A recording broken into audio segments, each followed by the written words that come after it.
Hello everybody, this is Lee, your subject coordinator. I thought that while you're reading topic 2, the role of the teacher librarian, that I'd make your podcast containing ideas about the elements of the role of the teacher librarian. I'm conscious from reading your introductions of the many levels of experience and connection to teacher librarianship that you come with, that some of you are not in schools, all of you are teachers. Some of you are already teacher librarians, some of you are primary, some of you are secondary. You come from all over Australia and outside of Australia.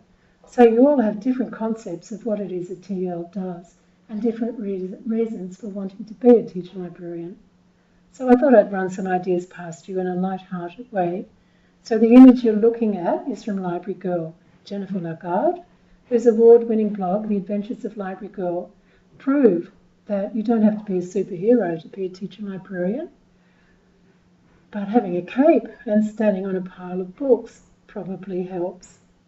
The point I want to get across in this presentation is that it is time to concentrate on the teacher part of the teacher librarian role if we want to continue to thrive.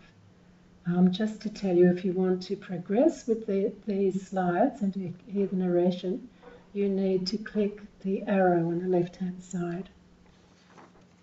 Okay. So this slide is all about the information management part of the TL role. It might almost go without saying that the management part of our role, the information science, is the basic underpinning of all that the library does. If it's not going smoothly, it's very difficult to address the other parts of our role. So library management includes all of those areas that you see there. Just have a look, not necessarily tears, perhaps tears, lots of smiles. We are running an information service by which the school curriculum is resourced, and management of that service involves all the technical librarian stuff, in inverted commas, which teachers and students generally seem to think are esoteric things that happen all by themselves and are probably pretty simple. But no. A teacher librarian manages a team of people whose common goal is anticipating and meeting the curriculum, reading and recreational needs of staff and students. He or she manages a team if she's lucky and has that kind of staff support. The library team is responsible for acquisition, cataloguing, circulating, stock taking and weeding the library's collection of print and electronic resources. A TL manages a library management system such as AIMS or AMLib or Oliver, and if she's lucky again, or he's lucky again, they're able to delegate the functions of the library management system to library staff while keeping an overview on what's being done. The TL manages online databases and other subscriptions, an intranet where library programs and resources are kept up to date for staff and students. The management role is quite big, really a very big part of the TL role. And if it's not running smoothly, this is the area where a new teacher librarian will start. Get the management part right first and then move on to just looking here at Mia McMeekin's 27 things a teacher librarian does. Just have a look there at these very active and serving type verbs that summarise the aspects of a teacher librarian role.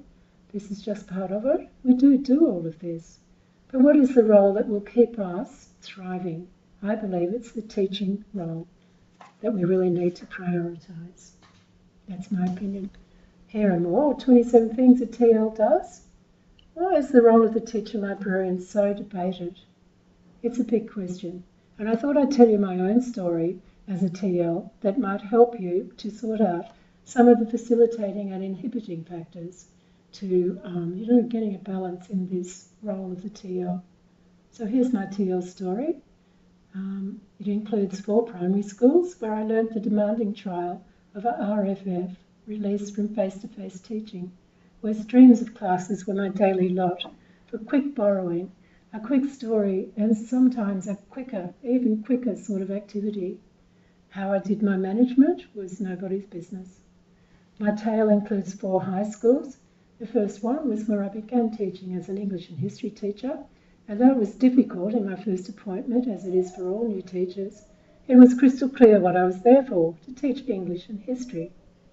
2 more high schools in Sydney followed, one of which was all about the literature role of the TL, and I was employed to be the literature circles manager, and that was really fun.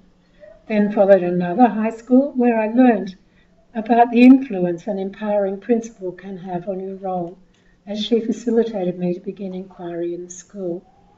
My last school was Loreto Kirribilli, where I worked for 11 years, and I left at the end of 2013. There's a beautiful new library designed around 2 purposes: fostering a love of reading, carrying out inquiry learning. Guided inquiry has arrived at Loreto, and I've been inspired by Ross Todd and his focus on inquiry and evidence-based practice for more years than I care to mention. And yet, at Loreto, there were whole departments who never came through the doors of the library. Amongst my closest collaborators, there was still a tendency to forget what we've forged together and to revert to using me as a resource person, not a teacher. So, why is there this collective amnesia and lack of certainty about what a teacher-librarian does? It really is the million-dollar question, I believe.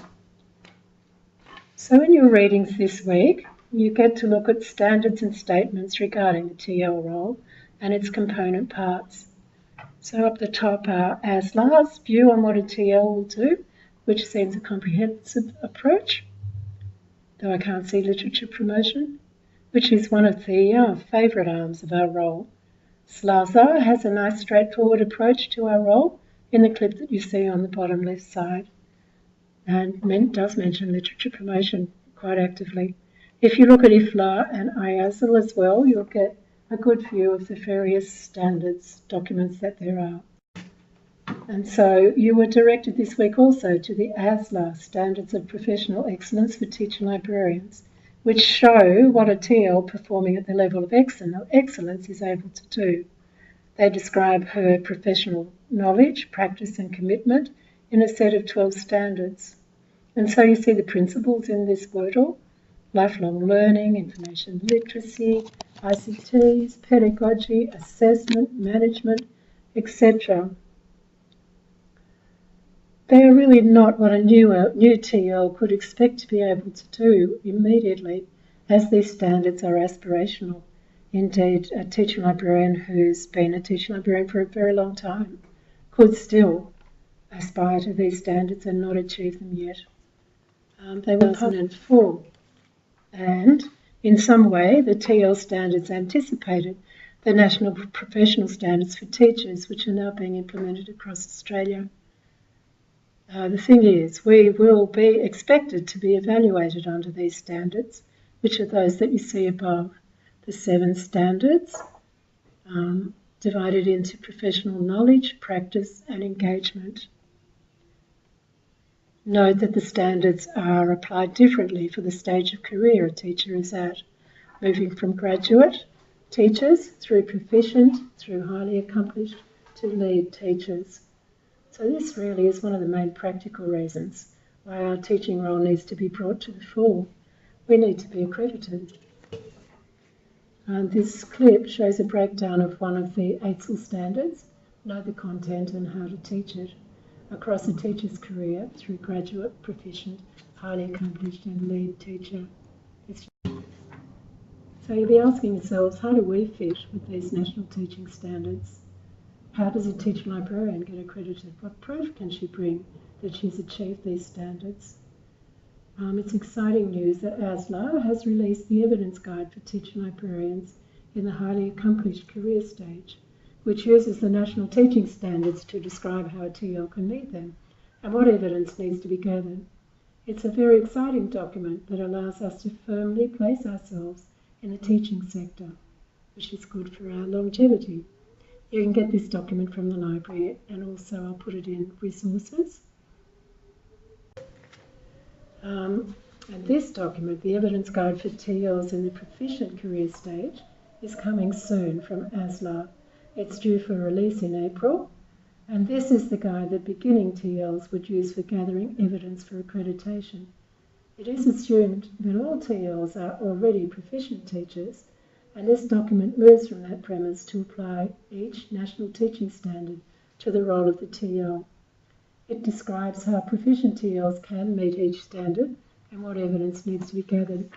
So it's pretty good, and it'll be great to get it. And next, this slide is hyperlinked to a presentation on the use of the two evidence guides presented by Anne Girolami, Margot Pickworth from Shaw Preparatory College, and Jenny Arthur from Monte St Angelo Schools in Sydney. So they refer to some challenges for teacher librarians in using these evidence guides, in that the standards only cover the teaching aspect of the TL role and don't account for the management side of it, which I guess is not going to be accredited. Gathering evidence for your achievement of these standards is a bit tricky, and how can we meet all of these standards? So this slideshare presentation shows how the TL at both stages, proficient and highly, whatever the word was, at both stages can gather evidence for the achievement of all the 7 teaching standards in AITSL. So it's a really useful slideshare. And this is a document for teachers from the very proactive School Library Association of Victoria, addressed to teachers, and it tells them what we do. So all of those things, and I'm really delighted to see there, inquiry-based projects as well as quality reading experiences. Why teachers in Victoria or anywhere, why they don't know this already is another matter. So why is there this vexed lack of clarity over our role in schools? So I wanted to give you some advice from the pretty recent Chalkface about our role, and to tell you that there are some challenges ahead. Some of the reasons for teachers and principals not seeming to know what we're for, past being the person who fills the library with books and maybe some digital stuff and loans them out, maybe that we don't really have a subject with content and exams and learning outcomes and assessment. Our content is information literacy and inquiry skills. These are skills rather than content. I wanted to tell you that there is a huge opportunity ahead for us with the Australian curriculum, which really acknowledges the place of inquiry in learning, but it doesn't really suggest how these skills may be taught. This is a great opportunity for us. Watch this space, and there'll be more about this later. So this is a poster from Joyce Valenza. What do TLs teach? It's interesting to look at. Inquiry, research, evaluating, creating and sharing, digital citizenship. I like the word transliteracy. So she refers to the teaching role as being the major part of our role. Right now, we have 2 major incentives for our teaching role, and one of them is that guided inquiry is evolving, and you'll find out more about that later in this subject. And the other incentive is that inquiry is very much up front in the Australian curriculum, especially in the critical and creative thinking general capability, as well as being scattered across all of the subjects. Again, watch this space and you'll hear more about this later. So some of you will be wondering, because I've already read in quite a lot of your posts, how you're looking forward to encouraging your students to love reading. Where does our traditional reading role fit into all of this? So the extract above on the left there, literature promotion, is from the SLASA standards. And it definitely does fit into the SLASA view of the role of the teacher librarian. And it looks as if literature promotion could fit into the AITSL standards at Standard 2, know the content and how to teach it, under 2.5, literacy strategies. It is the role that is most expected of us, and it is one we cherish. The trick is how to get a balance with all these roles, and it is likely that the information literacy one is the one that fits most with the inquiry learning thrust of the Australian curriculum, and that's the reason why we need to prioritise it.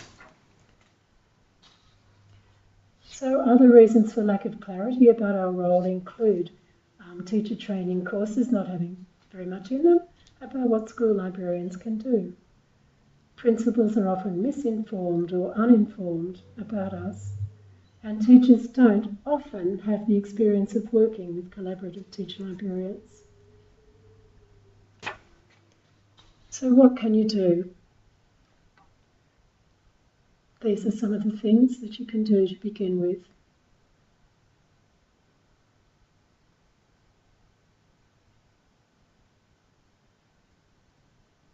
To show you the vision of a school principal that I know and how that might impact on your role, I have her opinion on what she thinks a teacher librarian can bring to the school and to the implementation of the Australian curriculum.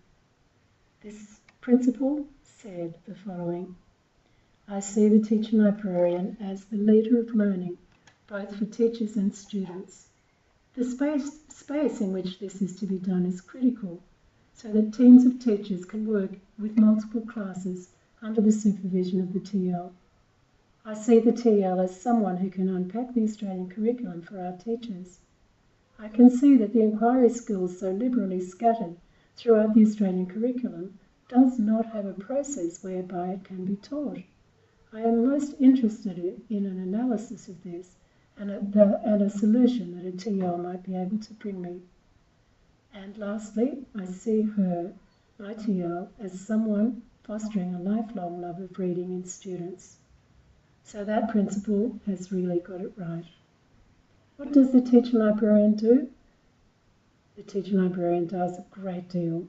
But first and foremost, we must get the management of our information systems under control, and then we need to get into the inquiry, teaching and learning in the school, while not letting go of our beloved literature role. And here are a few tips on what not to do. Just have a read of those.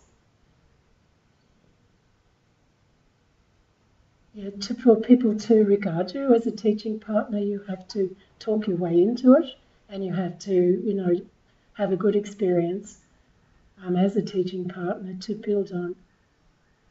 Don't talk too much about information literacy, because teachers may not know what it means. And if they don't know what it means and it doesn't sound compulsory, they might think that you're trying to add work to them. And if anything, a teacher doesn't want, it's more work, because they are seriously overloaded.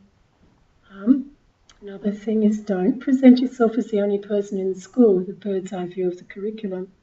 Quite often we think we have that, but I'm not altogether sure that we do. Why would we? But if we do develop a bird's eye view of the curriculum, it's going to take a long time. And I guess the most important advice at the end there is, don't try to do it all. That we're lucky that we're able to look at all the elements of our role and decide which one coincides with our strengths, and we can focus on that, while not looking at the other ones quite as much. We're very lucky in that, because every other teacher in the school has subjects to teach, has classes to teach, and doesn't have the freedom that we have. And so we're lucky from that. So I'm finishing up with this engaging graphic from Library Girl, Jennifer Lagarde, describing some of the more zany terms for the TL role. So just have a look at those. I particularly like infomaniac and resourceress. I don't like super shusha, which calls up old stereotypes, although I'm sure Jennifer's doing it in a tongue-in-cheek way. So there you go, there's all our multifaceted plethora of roles. So I hope this podcast has helped you deal with what many students call the plethora of roles and the multifaceted nature of the TL role, that you're not overwhelmed, and to remember that if you have any difficulties, that I'm only an email away. Thank you, everybody. Best of luck with this subject. It's one of the best.